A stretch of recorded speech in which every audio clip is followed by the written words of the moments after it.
सभी विद्या प्रेमियों का हमारे YouTube चैनल पर स्वागत है। आज हम आप सबके समक्ष हिंदी साहित्य इतिहास लेखन की परंपरा के अंतर्गत जो कवि महत्वपूर्ण हुए हैं, उनसे संबंधित हम देख रहे हैं। आज हम उसी कड़ी में जो है मौलवी करीमुद्दीन को देखेंगे। किसको देखेंगे? मौलवी करीमुद्दीन। इनका जो इतिहास ग्रंथ रहा है, कब प्रकाशित हुआ है, इसका हिंदी साहित्य में क्या योगदान रहा है, इसके बारे में आज हम विस्तृत चर्चा करेंगे। तो हम लोग सर्वप्रथम देखते हैं कि मौलवी करीमुद्दीन का कौन सा इतिहास ग्रंथ था। मौलवी करीमुद्दीन का जो इतिहास ग्रंथ है, वह है तज़किरा-ई-सूरा-ई-हिंदी। इसका एक अन्य नाम है तबका सूरा। यह ग्रंथ जो है 1848 ईस्वी में दिल्ली कॉलेज द्वारा प्रकाशित हुआ था। कब हुआ था? दिल्ली कॉलेज द्वारा प्रकाशित हुआ था 1848 ईस्वी में।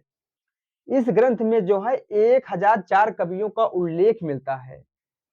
तब तज़किरा-ई-सूरा-ई-हिंदी में जो है 1004 कवियों का उल्लेख मिलता है। इसमें से केवल 62 कवि ही जो है हिंदी से संबंधित है। केवल 62 कवि ही हिंदी से संबंधित है। इस इतिहास ग्रंथ में जो है कालक्रम का ध्यान तो रखा गया है, परंतु जो है नामकरण का कोई भी प्रयास नहीं किया गया है। इसके अलावा यह ग्रंथ जो है गारसा द तासी महोदय के ग्रंथ का ही अनुवाद है। यह ग्रंथ जो है तज़किरा-ई-सूरा-ई-हिंदी जो है गारसा द तासी महोदय के ग्रंथ का ही अनुवाद है। तो आप लोग मुझे कमेंट करके बताइएगा कि गारसा द तासी का कौन सा इतिहास ग्रंथ है। इसके अलावा इस ग्रंथ में जो है कुछ मौलिक विवरण भी प्राप्त होते हैं, जिसके आधार पर कुछ इतिहासकारों ने इस रचना को जो है मौलिक रचना मानते हैं। ठीक है? इस किस आधार पर? इसमें जो है कुछ जो है मौलिक विवरण प्राप्त होते हैं, जिसके आधार पर कुछ इतिहासकार जो है मौलिक रचना इस इतिहास ग्रंथ को मानते हैं। इसके अलावा हिंदी साहित्य इतिहास लिखने वाले मौलवी करीमुद्दीन जो है प्रथम भारतीय कवि वृत्तकार हैं। प्रश्न पूछ सकता है कि प्रथम भारतीय कवि वृत्तकार कौन है? तो प्रथम भारतीय कवि वृत्तकार जो है मौलवी करीमुद्दीन है। इसके अलावा गारसा द तासी ने जो अपना इतिहास ग्रंथ का दूसरा संस्करण प्रकाशित किया था, उसमें जो है इस रचना मौलवी करीमुद्दीन की रचना तज़किरा-ई-सूरा-ई-हिंदी का सहयोग लिया था। उसके इस रचना के आधार पर भी उन्होंने अपनी रचना को प्रकाशित किया था। ठीक है?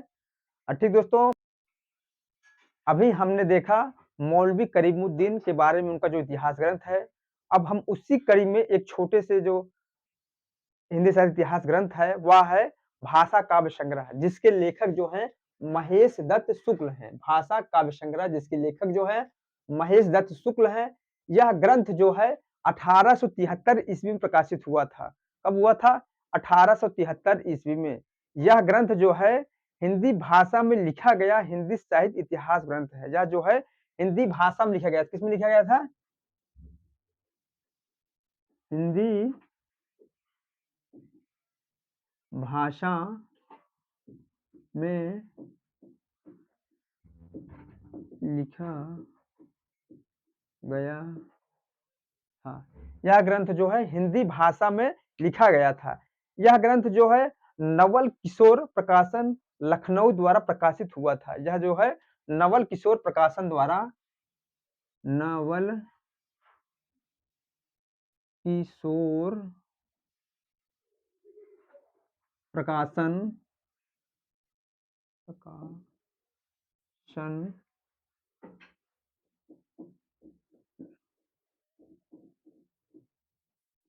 नवल किशोर प्रकाशन लखनऊ द्वारा जो है यह ग्रंथ जो है प्रकाशित हुआ था।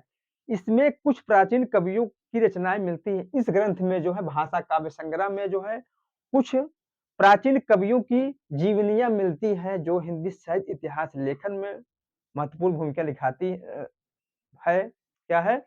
इस ग्रंथ में इस ग्रंथ के आधार पर बहुत से इतिहासकारों ने अपना इतिहास ग्रंथ लिखने में सहयोग लिखा है। इसीलिए कहा जाता है यह जो जो ये सब है हिंदी साहित्य इतिहास लेखन की परंपरा के कड़ी हैं। ठीक है? मेरा यह वीडियो यहीं समाप्त हो रहा है। मिलते हैं नेक्स्ट वीडियो में, जो अगले हिंदी साहित्य इतिहास लेखन की परंपरा की कड़ी में अगले जो कवि आएँगे, उनके बारे में हम लोग विस्तृत वर्णन करेंगे। ठीक है? तब तक के लिए जय हिंद, जय भारत।